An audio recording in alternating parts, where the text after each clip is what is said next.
Hello everyone and welcome to the demo of Hollow Home, which is an isometric narrative RPG, and it is set during the full-scale invasion of Ukraine by Russia. So it is probably going to be heart-wrenching, and we're going to be playing it as this teenager that we can see here called Maxim.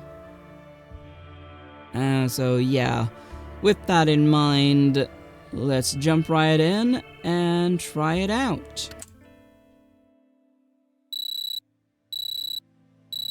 One of the greatest gifts to mankind is certainly sleep. To drift away from worldly concerns is a blessing. Sadly, it's one that's easily broken, usually in the most annoying way possible, like this alarm. You roll over and yawn, but the melodic ring of the phone pays no mind to your pathetic defense attempt. Instead, it gets louder, demanding your attention.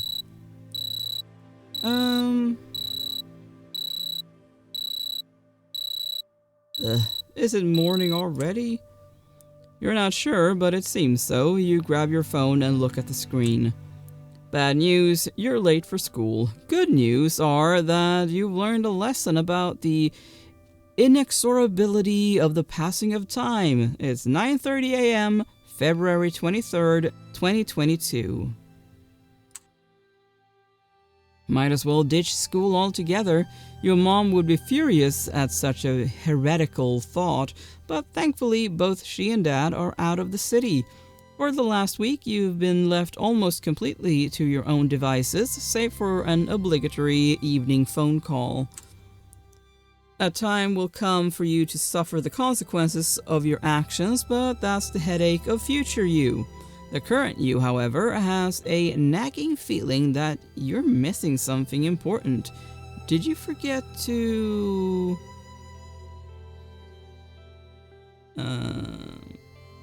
call Mom yesterday? Between you two, she is the one who calls. You're an independent 14-year-old man. You don't need to call your mom. Most of the time. Gotta be something else. After a minute of excruciating mental effort, the realization finally dawns on you. Vika, yesterday you and her hatched a brilliant plan to skip classes together. 9 a.m. near your house. You're half an hour late. Say nothing and hurry out of bed. You manage to stand up. Now that the hardest part is over, you need to put some threads on, grab your backpack and get some grub. And you must hurry. Vika's not going to wait for your lazy butt forever. To-do list. Do the homework, crossed out, copy from Vika in the morning, before class, wash the dishes, clean the apartment, go to the store. Alright. Your wardrobe welcomes you with a faint smell of washing powder and a heap of clothes that resemble some kind of unfortunate fantasy creature. Usually, the magical presence of your mom prevents it from forming, but with her aura gone, it now thrives here. You reach inside it, shake its cotton guts up a little bit, and take out some relatively clean rags. Today you feel like wearing... something casual. Okay. Sociability and sensitivity. Okay. Sociability. To succeed, a person needs to interact with others, and a silver tongue is the best aid for this. Negotiate, persuade, compliment, and make the most of your social connections. Sensitivity. Many of the people's decisions seem irrational at first glance, but true connoisseurs of human souls understand what moves folks around them and how to influence their judgments, support, comfort, pity, and leave no one indifferent. Alertness. The ability to notice the details of one's environment is usually attributed to detectives and scouts, but even in everyday life, sensitive hearing, keen eyesight, and developed intuition are of great benefit. That definitely sounds very useful. Ingenuity. In unforeseen circumstances, speed of reaction, improvisation, and wit will serve you well, and the ability to convincingly deceive your opponent will allow you to get out of even the trickiest situations. Thoughtfulness. Intelligence is the main evolutionary advantage of humans, and you use it to the fullest. Analyze, evaluate, draw conclusions, and the world around you will turn into a logical, ordered structure with its own rules for you to exploit. Confidence. Confidence in your own right, the ability to lead and not falter in the face of difficulties. This is what distinguishes true leaders. Inspire, instruct, and give others a hard time is the only way to earn true respect. Handiness. Handiwork has long been an essential survival skill, and little has changed since the old times. When familiar conveniences are out of reach, wit and straight hands come to the rescue. Athletics. It may seem that physical fitness does not play a serious role in the modern world, but this is a deceptive impression. Fast legs and strong arms are useful when you need to lift something or climb somewhere, and they can also be a decisive factor when an argument has gone too far. Okay, so thanks to what we're wearing, we already have one in these. And we have -1 basically in that. So let's go for alertness. And handiness.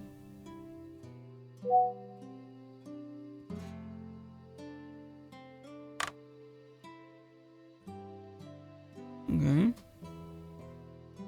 Take your backpack. Alrighty. Highlight objects. To make it easier to find important objects, you can use the backlight. Press tab. Alright.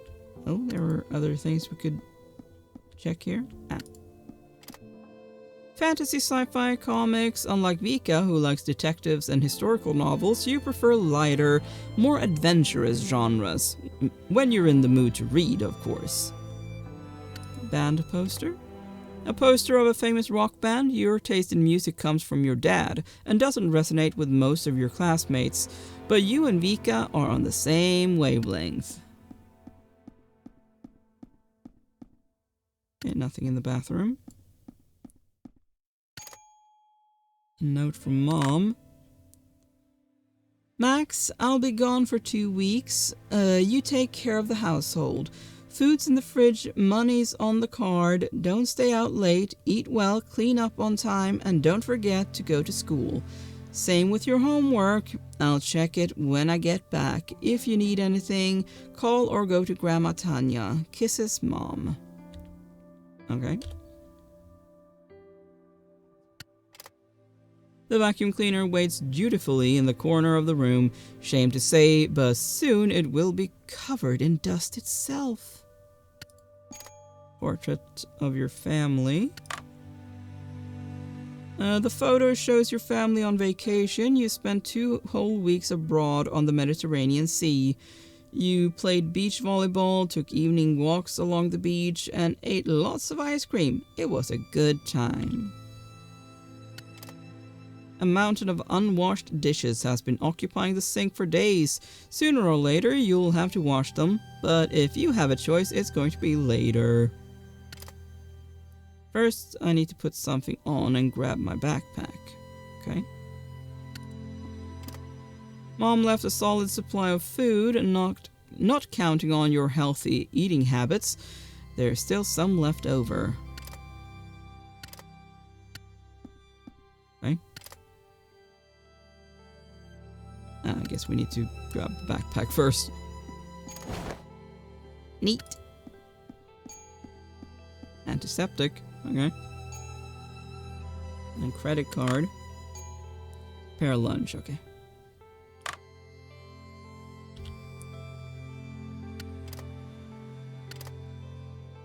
The cooker could definitely use some cleaning after a week of self-sufficiency on your side, but you've got neither time nor will for that right now.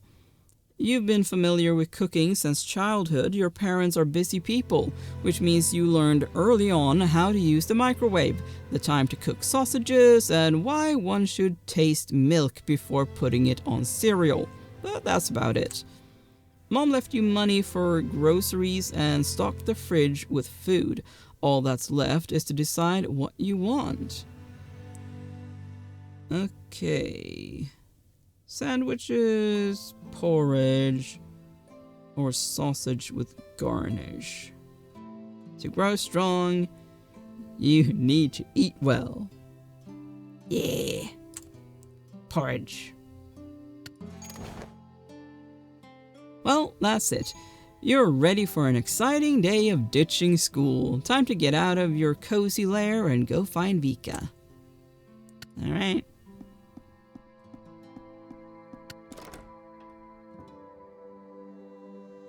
Hello, ma'am. Tetiana Horolitska? Grandma Tanya. Okay. The elderly woman that's tidying up the hallway greets you with a suspicious stare. You are immediately reminded that you are an alien when you're out of school during class hours. This time of day belongs to the people with free time, the unemployed, the retired, and those who don't give a damn. You belong to neither. Good morning, young man. Tetiana Horolitska, Vika's grandma and your neighbor, greets you with a hint of steel in her voice and a silent question. She knows the answer, but she wants you to say it. Like you really mean it. Well, this is a special one, so let's go with that. Morning, Grandma Tanya. I'm really late for school again. Hurry up, sleepyhead. You don't want the homeroom teacher to call your parents, do you? She nods and then shakes her head, but you can see a smirk on her lips. Your ploy worked. Nah, we don't have ingenuity. Not solemnly. By admitting to your wrongdoing, you seem to get on her good side again. She smiles to you. Just make sure you're on time tomorrow. Judging by the bucket and mop, she's been tidying up. Considering her venerable age and health problems, you're only left to wonder, where does she get the energy to keep not only her flat, but the whole hallway in order? How are you? Oh, I'm fine, darling. God willing, I'll keep going for a while with Vika helping me as she does. Vika and her grandma make up a formidable power duo. It's hard to tell who looks after whom more, but Vika became self-sufficient way beyond her years because of her grandma's poor health, and Tanya pulls herself together really well for her granddaughter. Has Vika left? She sure did. She mentioned that she would wait for you, but she must be at school already. You know that's not what's happening. She probably waits outside. Vika knows that her grandma doesn't go out much. Her age makes it difficult going down the stairs. I heard the situation at the border heats up. Do you think it'll pass? I don't know, Max. I'd like to believe that neighbors can always come to an agreement. I've seen too much wars in my lifetime. The old lady looks down. Your question made her remember something that she tried to bury deep inside. She was born during the Second World War. It took her father. The war in Afghanistan left her without a husband. Her son and daughter-in-law perished during the tumultuous events of 2014. She never talks about all this herself. Your father told you. So yeah, she and wars go back a long way. I should run. Please take care. Grandma Tanya and Vika take care of the ficus in the stairwell together. The bright green leaves make it clear that the ficus is doing well. The wiring in the house hadn't been changed for 40 years, so you were used to blackouts since childhood. At such times, you would gather by candlelight, drink tea, and play cities. The mailbox is always full of flyers. Since utility bills have moved to the internet, nothing worth paying attention to is thrown in here. There, sorry, not here.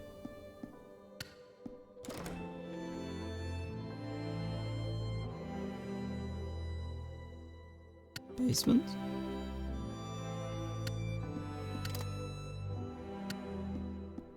I want to read. The broken staircase to the basement had served as your hiding place many times during make-believe wars with the neighborhood kids. Alas, you never got inside. The door always remained closed.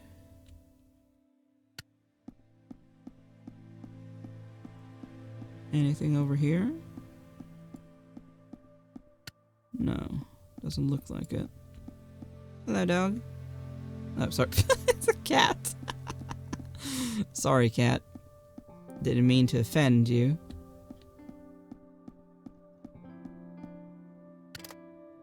When you were a kid, no outing with your parents was without a ride on the swings. You've grown up a lot since then, but there's still a part of you that wants to ride.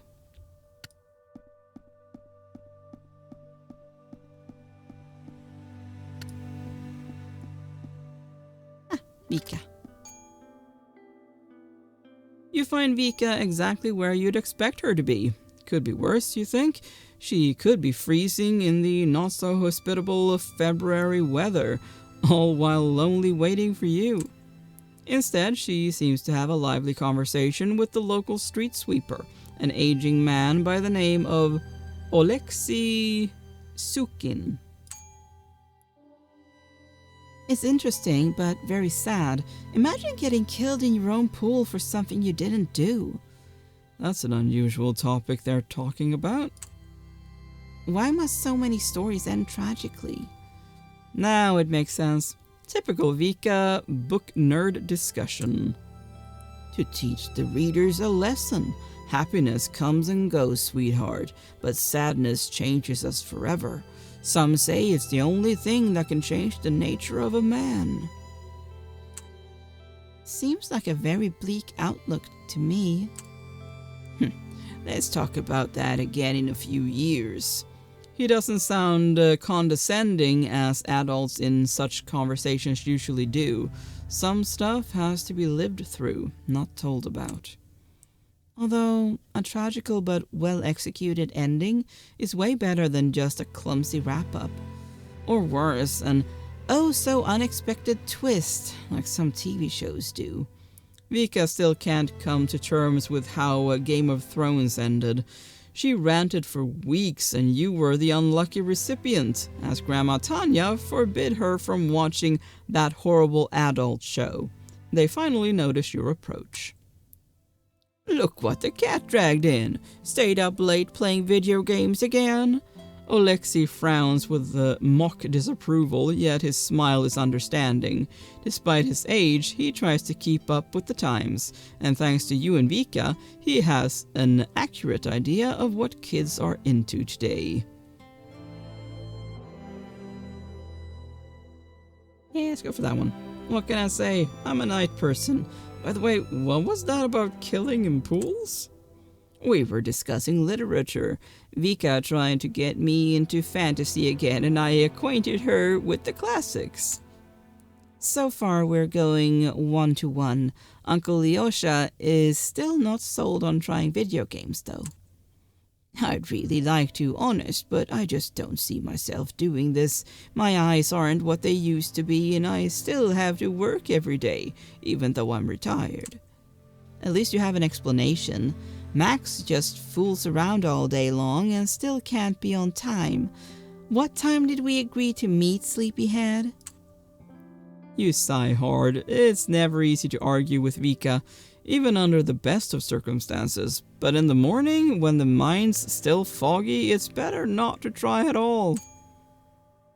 Huxley, Oleksiy's dog, suddenly raises his muzzle, looks off into the distance and dashes away without warning. You can only hear loud barking that echoes off the houses. Huxley, stop! Where are you going? What's gotten into him? Alexei closes his eyes and rubs the temples with one hand. Evidently, this is not the first time when Huxley runs off. He then raises his eyes and looks at you. Max, can I ask you a favor? Bring him back for me, please. I've already apologized to the neighbors too many times this week. Sure, Uncle Yosha. I bet he's somewhere near. Thank you, I'd do it myself, but he's too fast for me nowadays. Just follow the barks and you'll find him. Before you leave, can I ask you one more favor? It's a matter of minutes. Sure, what is it? Bring this wrench to Kostiantin, please. I borrowed it a while ago, but he haven't taken it back yet. He's at his garage, no doubt. His car is acting up again. Poor old thing. I'll wait for you here. Come back when you find Huxley. Okay. Not sure where this garage is, but I'm sure we can find it.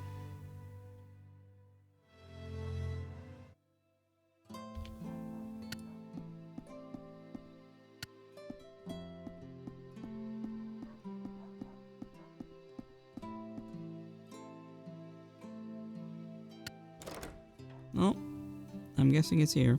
Hello. The smell of engine oil, cigarette smoke, gasoline, and who knows what other chemicals creates the unmistakable scent de garage. You wrinkle your nose as usual. At the center of the composition, you see Konstantin Kaladji, a friend of your father who drives a taxi for a living. Said taxi is an old Lincoln sedan that predates the collapse of the USSR, and now it suffers another round of reanimation attempts. You can almost see a plea for mercy in its headlights, while the one and only Uncle Kostya performs his wicked tech magic. The man comes up from under the hood and wipes sweat from his forehead. What's up, Max? What's the news from the Donbass front lines? Uncle Kostya's opinion in military matters can be trusted as much as in engineering matters.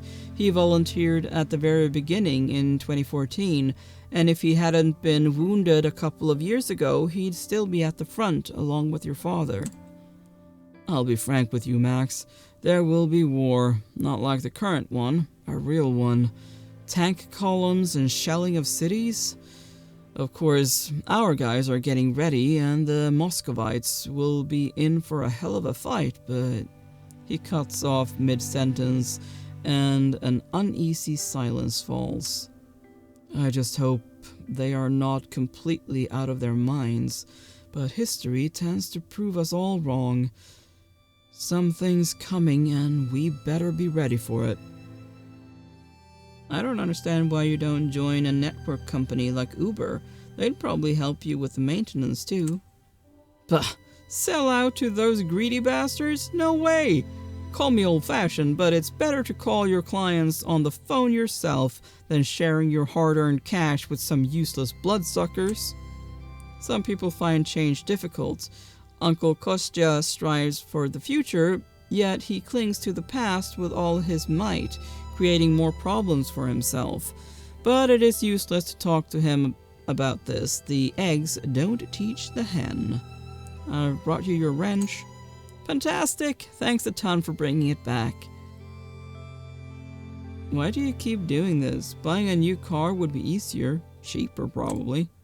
Nah, you don't understand. I've poured sweat and soul into this thing. It's like a baby to me. And you're proposing me to smother it? Not happening. Konstantin cringes at your notion. Well, if someone can raise this thing from the dead, it's you. Damn right I will. Nothing fires Uncle Kostya up like a good challenge. He grins. It's a big question. Who's the bigger child of you two? One that's frequently asked at family dinners, especially when Konstantin suggests something like turning an RC toy helicopter into a strike drone. All the while, you can almost hear the car asking for the sweet relief of oblivion, but that's not happening today. Better yet, would you help me out? The two of us will be done in no time. Sounds great. Good. Now come closer. Under the hood, the old car is a maddening maze of metal and wires. For every original part, there are a few aftermarket ones, and several even look like they belong to completely different machinery. Lincoln's engine looks like Frankenstein's monster, one that can only be reanimated by a lightning strike, divine intervention, or Uncle Kostya's persistence. Suffice to say, Uncle Kostya is unique. Men like him are a dying breed. He can make anything from a flashlight to a space shuttle with only a box of parts, a hammer, a pencil, and a few strong words. Paper is not in the plan. Uncle Kostya calculates in his mind as he twists the pencil in his hands or nibbles it. An engineering education and army service taught him to make do with what little he has on hand. What he lacks is the ability to explain his brilliant ideas. Not without cursing, at least. Alright, Max, come here. I need to fix something. Okay. I'll hold the clamp while you twist those pieces of crap. By pieces of crap, he means the cylinder head bolts. Yes, sir. Come on, kid. We'll bang here, spit there, and everything will come up roses. Uncle Kostya's eyes burn with the fanatical blaze of a man doing what he loves. You bend over the engine. This work is nothing new. Uncle Kostya has asked you to help with the car more than once, but this is your first time under the hood. Your participation is usually limited to giving tools, holding a lamp, and providing moral support. It looks like you've just been promoted to the next stage of engineering evolution from upright man to handyman. You're still not at Homo sapiens, but you'll get there. No. I don't have enough of that. Follow his instructions, I guess. You follow all of Uncle Kostya's advice as if you were his second pair of hands. Not that skillful and experienced, but filled to the brim with enthusiasm. Half an hour later, the moment of truth arrives. With the gusts of a magician, Uncle Kostya turns the ignition key and nothing happens. The car shows no signs of life. Tough luck. Looks like we ain't driving anywhere today, Max. Uncle Kostya scratches his head thoughtfully, looking at the stalled car. There is a look of reproach in his eyes. It's the same look Sukin gives to his mischievous dog. Thanks for the help anyway. I'll take it from here.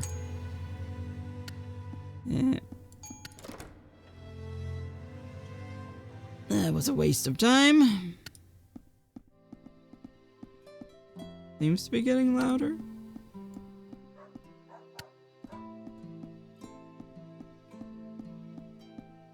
There we go.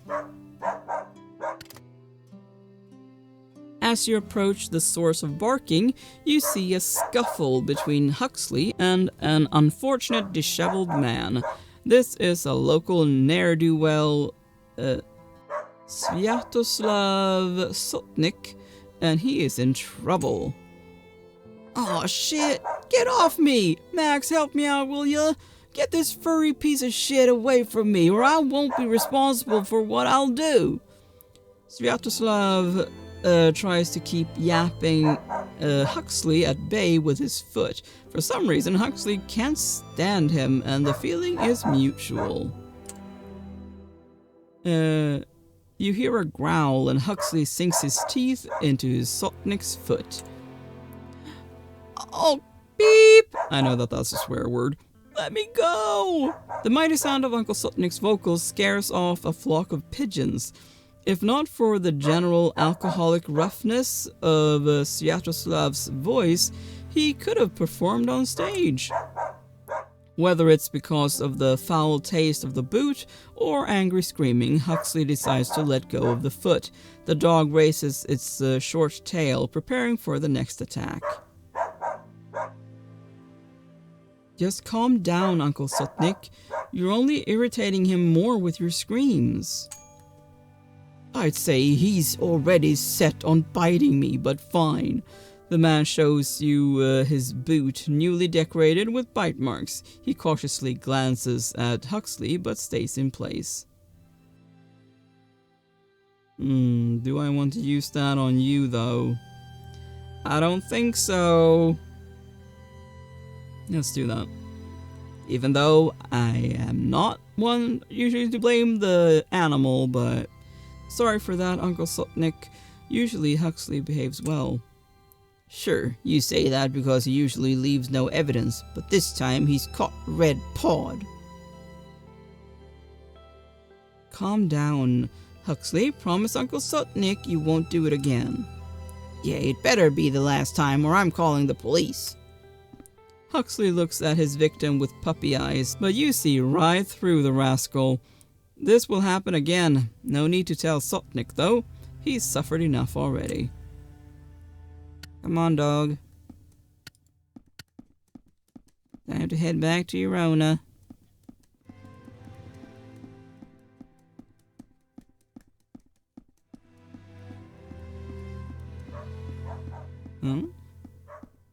What?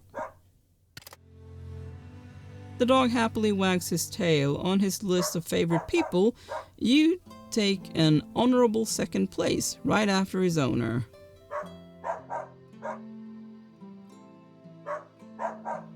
Hello, Huxley. Woof! The dog stands on its hind legs, trying to lick your face. Fortunately, Huxley is too short, but what he lacks in size, he compensates with enthusiasm. Why are you barking?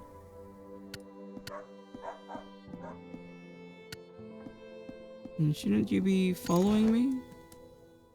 Oh. A gnawed stick.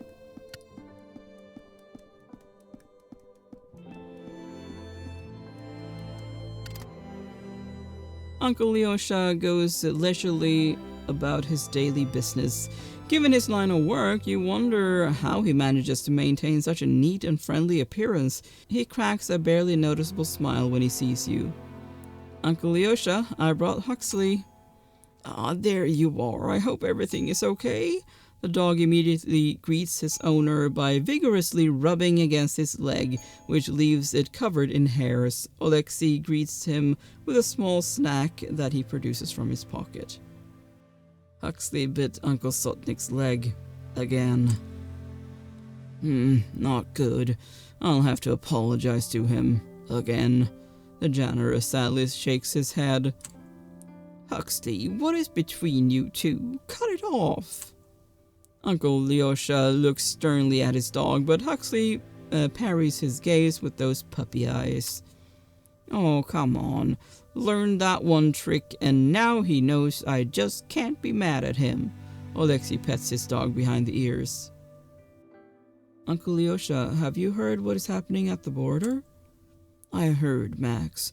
I think everything will work out. This isn't only about us, but also about the West. No one needs a war in the heart of Europe. Sooner or later, they'll find a solution. If only. Uncle Lyosha retains a surprisingly optimistic outlook on life, despite living in the USSR. Sometimes you wonder how it's possible, but you've never figured it out. Everything you've heard about the Soviet era seems bleak. Can you recommend something to read for me? Try Mark Twain. You have many things in common with some of his characters. Resourceful, restless, and independent. You're not yet familiar with the American classics. Perhaps they are worth giving a shot?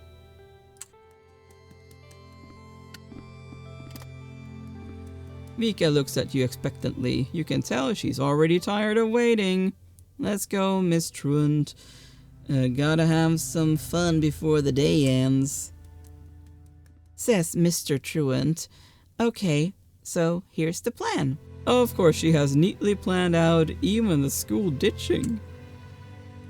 Let's see. We can go to the sports ground, but that's dull. We also have the arcade, and we definitely are visiting.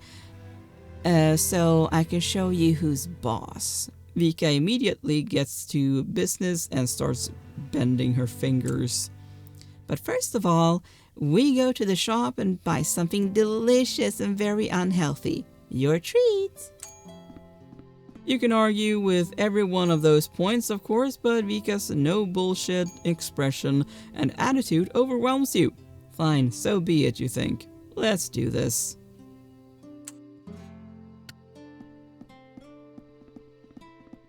So where is this shop then?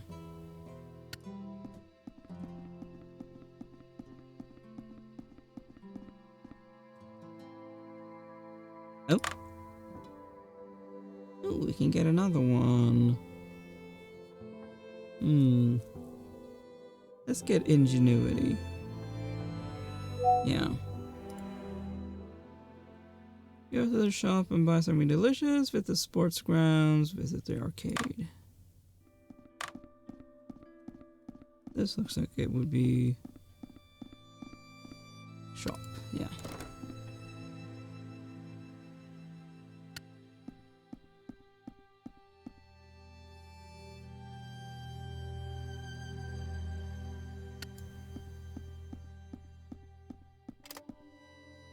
Yuck, just shelves full of oatmeal.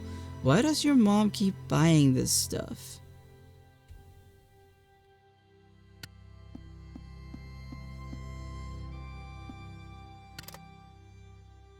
Vika is looking around as if adventure awaits around every corner.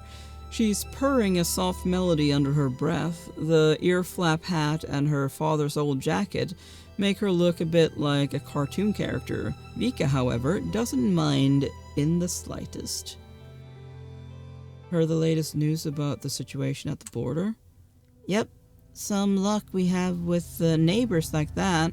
Feels like we're living on a powder keg.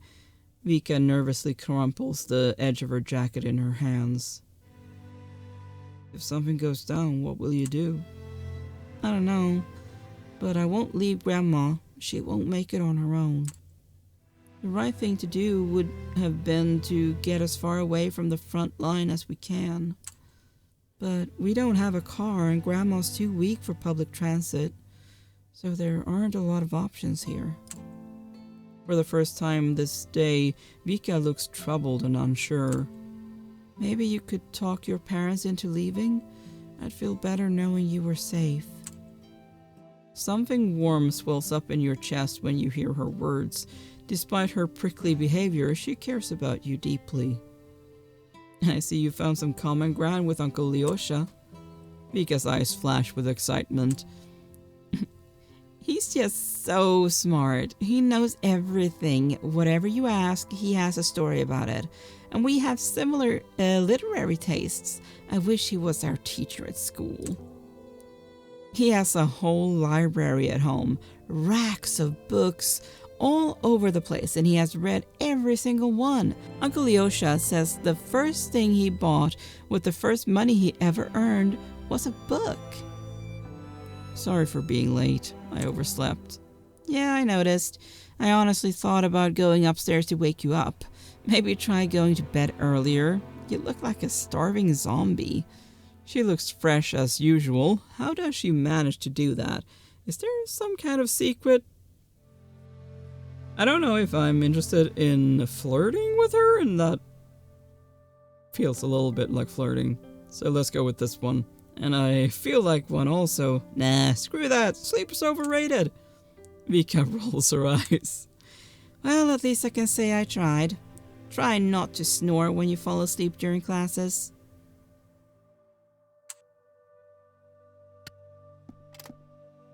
The old cash register has a funny jingle when it opened. Oh, for God's sake, can I watch one episode in peace? Damn it! Nina Ahashan, the local shopkeeper, looks indignantly at the old TV set. It broadcasts solid white noise instead of the latest Indian soap opera. What's wrong with the TV? Yes, it's been malfunctioning all day, and now it's stopped working altogether. I don't know what they are thinking. The woman shakes her fist at the window. She doesn't specify who these mysterious they are. Apparently television workers. I'd call a technician to check the antenna, but they don't have people available. Maybe you could take a look at it? The antenna's on the roof, and I don't have a ladder. Aunt Nina indeed doesn't look like the right person to climb roofs. No problem. I'll check it out. That's so nice of you. There's a trash container behind the store. I think you can get to the roof from there. You'd have to move it, though.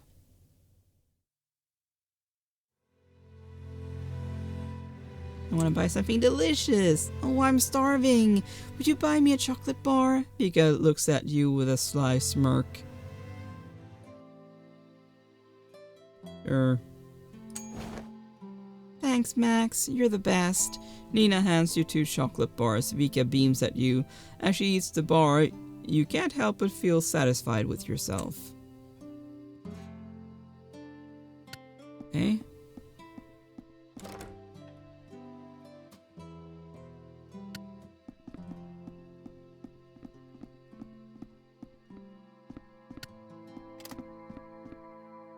The trash container sits right where Nina told you it would. Usually, people tend to interact with such things as quickly as possible, but this is not the case. You carefully evaluate the situation, trying to ignore the aroma.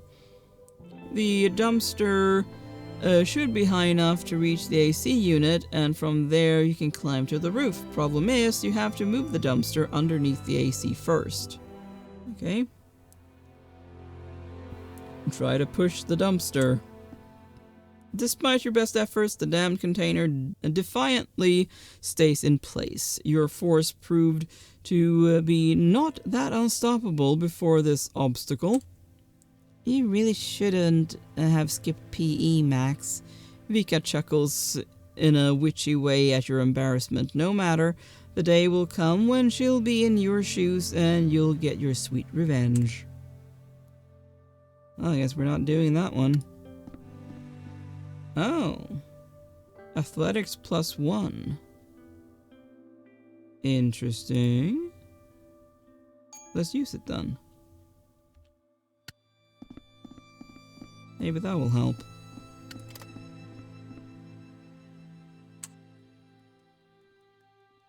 Nope.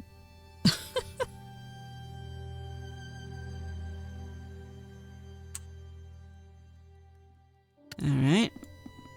I don't think... Oh, we do have a map.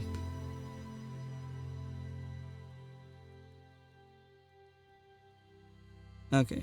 Sports ground and arcade down there.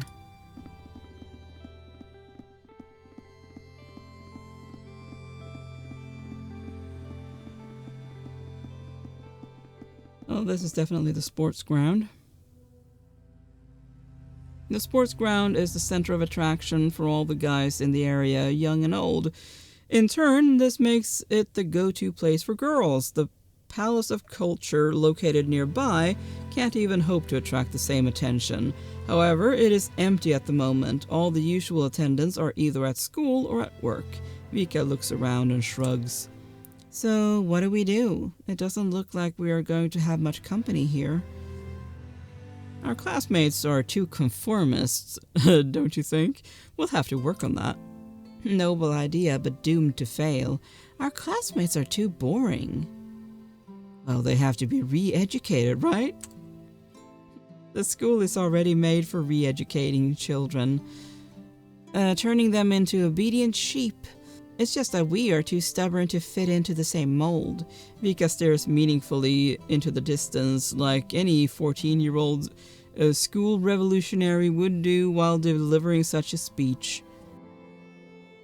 I'm not stubborn, I'm just strong-willed. I do what I want. So am I, and may it stay so forever. what do you want to do now? Come on, Max, we haven't got all day. Right, nothing left to do here. Hello, Vasya Poker. There are moments when small things that can ruin your day converge into one big smelly pile of problem. Sometimes, most of the time, actually, it takes the form of a person. As if out of thin air, this guy materializes before you. Vasya, or Poker, as he prefers to be called, is a jock, a bully, and generally a dubious type.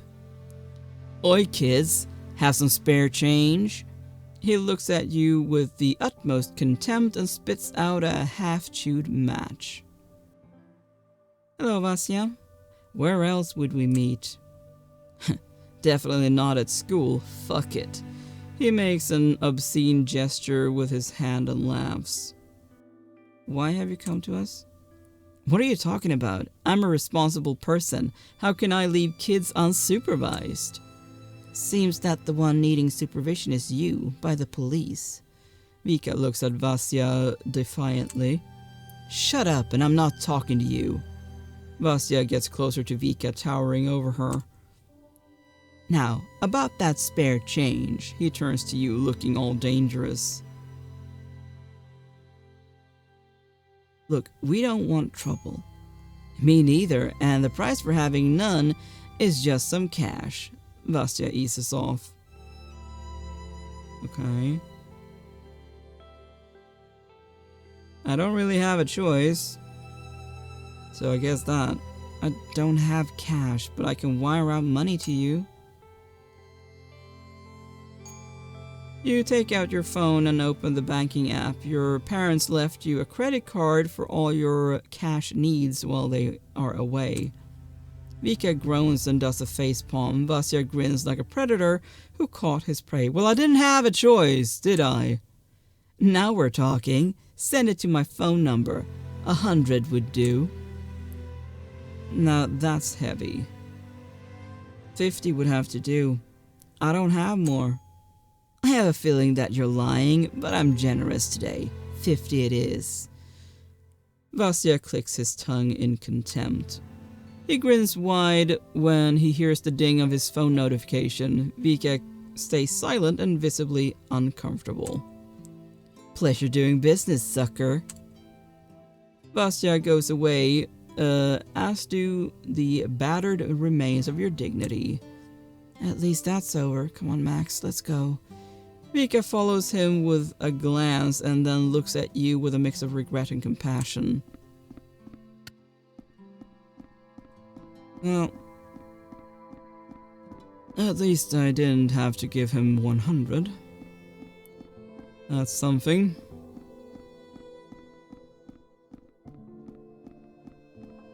So where is the entrance to the arcade?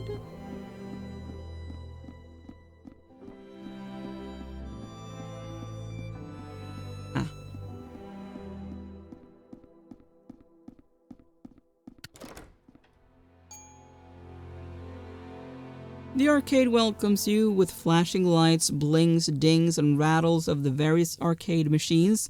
It's understandably empty at this time, the bored clerk at the counter its sole inhabitant.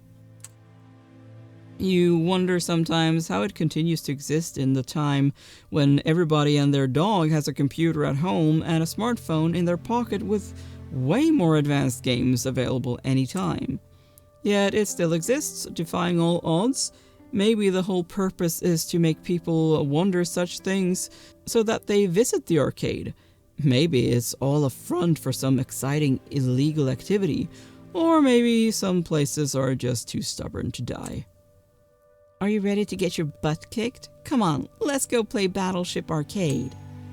2 tickets, please. The clerk didn't even bother to respond. Vika grabs the tickets and looks at you expectantly.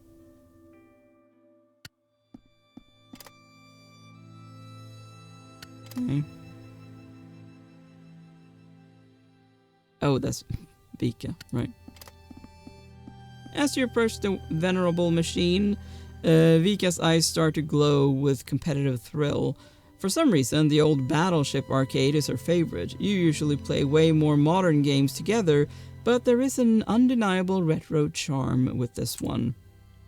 You can see now the dirty trap laid before you. She's way better at this game than you. Are you ready? She winks at you. Let's spice things up a bit. Make a wager. Whoever gets the lowest score buys the victor a prize. And I'm in the mood for a cup of hot chocolate at the cafe. What do you say? Sure. I just hope I don't have to play it. Vika narrows her eyes and nods at you. You feel like two gunslingers at high noon, and this arcade is certainly too small for the two of you. She approaches the machine as the matador approaches a bull, crunches her fingers and then the neck, puts the tickets into the receptacle. The game is on. After minutes of intense button mashing and under-breath swearing, you get the feeling that maybe you're out of your league here. She's good at this game, like really good. You need to blow up 9 ships to win the challenge. Your turn, amigo. Vika backs off from the machine with a cocky smile on her face. Oh dear Lord. No.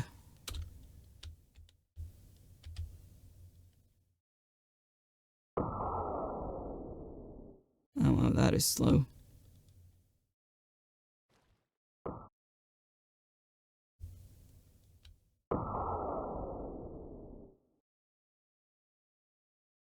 Like, why am I even trying?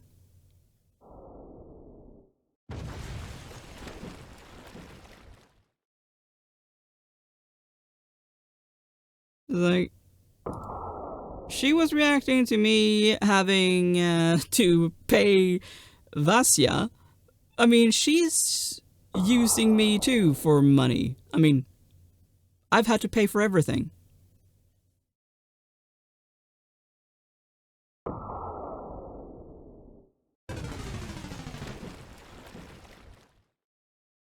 Fine.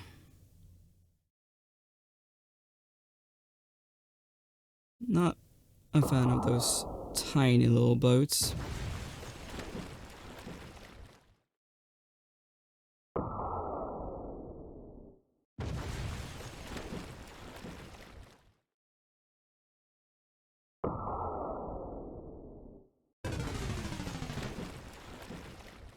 Fine, let's just use up all of our AP. I'm probably not gonna do much more after this, so it doesn't really matter, but... Still.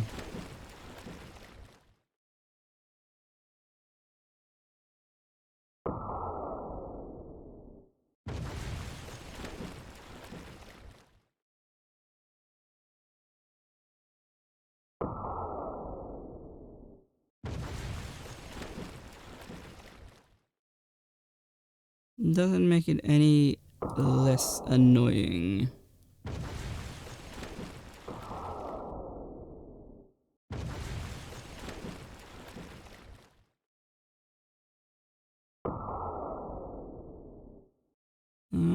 Still not able to hit those tiny ones. Well, at least I won.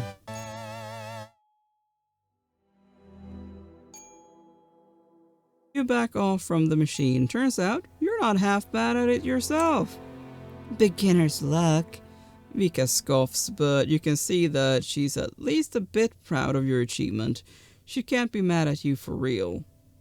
As the saying goes, get good, or something.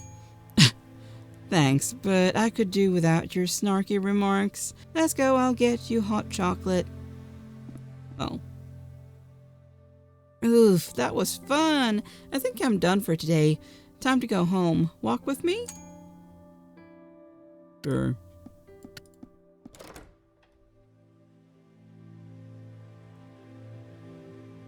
So much for getting me hot chocolate, eh?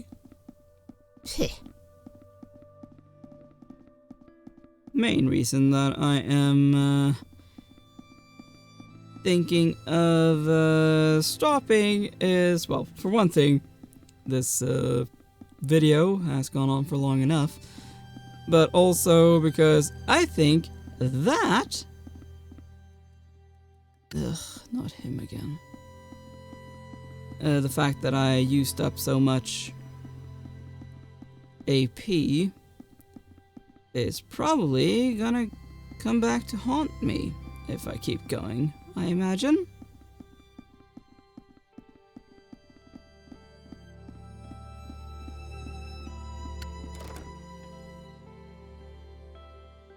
Well, it was an interesting day, full of adventure at least. Good thing we skipped school, eh? After a walk in the fresh air, Vika's cheeks blush and her eyes sparkle. Now we just have to avoid getting into trouble with teachers. They can't stand me already. I have a solution. Don't get caught. Vika snorts cheerfully, looking at you. She's never had any trouble getting away with skipping classes. By the way, Grandma's birthday is soon. I came up with a gift and I'm going to need your help. Remind me tomorrow about it, please. Vika's face glows as she speaks. Nothing gives her joy like taking care of her loved ones. I've got to go before Grandma gets worried, and she turns to you one last time for today. Thanks for today, Max. I really appreciate it. I needed it. And there she goes.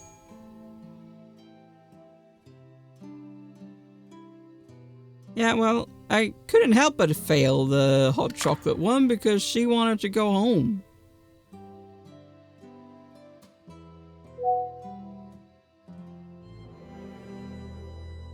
No.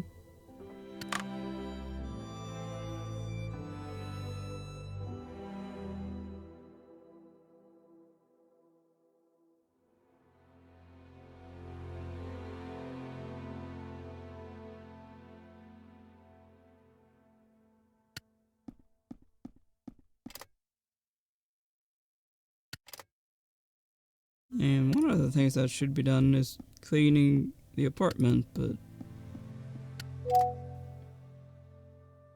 Yes.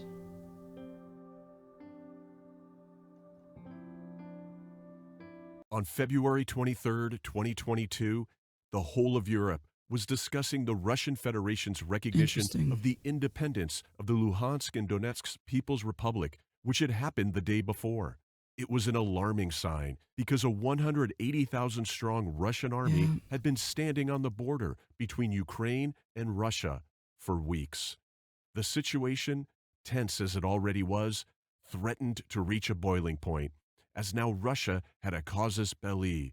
The treaty signed between Russia and the representatives of the so-called republics envisioned Russian troops defending these occupied Ukrainian territories.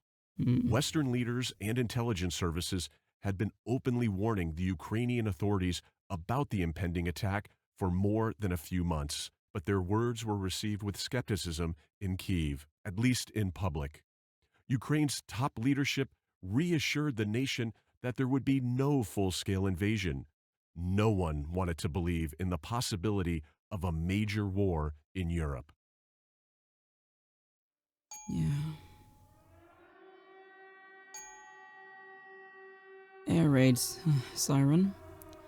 Max, how are you? Are you alright? Mom's anxious voice comes rasping through the phone. Usually calm and measured, she is obviously agitated right now. You rub your eyes in a daze trying to get your thoughts together.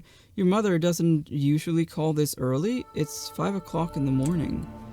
You've been playing till late in the night again, and even fell asleep too tired to change clothes.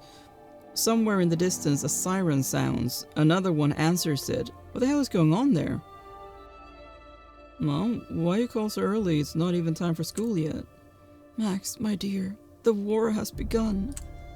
You freeze. The meaning of what's being said comes through your sleepy brain trudgingly, like a hot knife through ice. And when it does, something breaks open inside you. A cold wave of sticky, suffocating fear spreads from your heart throughout your body. War? How? Max? Max, can you hear me? It sounds like your mother has been trying to get through to you for some time, and each time her voice becomes more and more filled with fear. Well, we've been preparing for this, haven't we?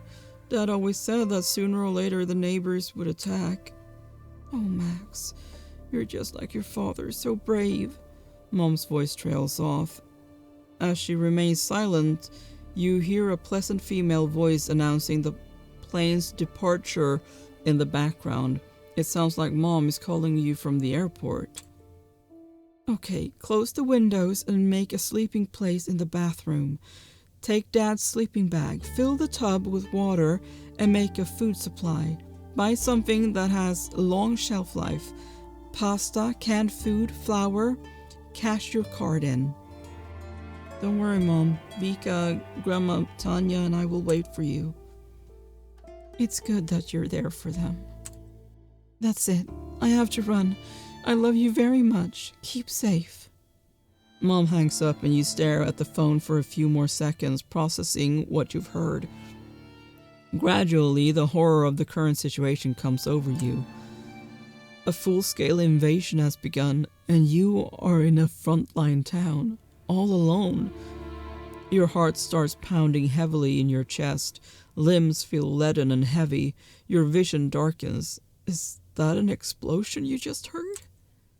Suddenly an image of your dad comes to mind. You try to remember what he told you. True bravery isn't the absence of fear, but the ability to act in the face of fear. You grit your teeth and inhale sharply. You never were a coward, and now's not the time to become one. The war has been going on for 8 years, and you have been an unwilling participant in it from the very beginning, simply because you were born and lived in a country which the kind neighbors decided to liberate. And now, escalation. Everyone warned you about it. Most people didn't believe. Don't you ever get to live peacefully? Suddenly you feel ashamed. For 8 years the war barely touched you. Many were much less fortunate. Besides, you have loved ones in the city, and they're much more vulnerable than you are. You exhale. Now's not the time for whining. It's time to act. Okay, well, like I said, I am going to be ending this video here. If this game looks at all interesting to you, then why not check it out on Steam. Thank you so much for watching. Please like, share, comment, and subscribe, and I will see you next time. Bye!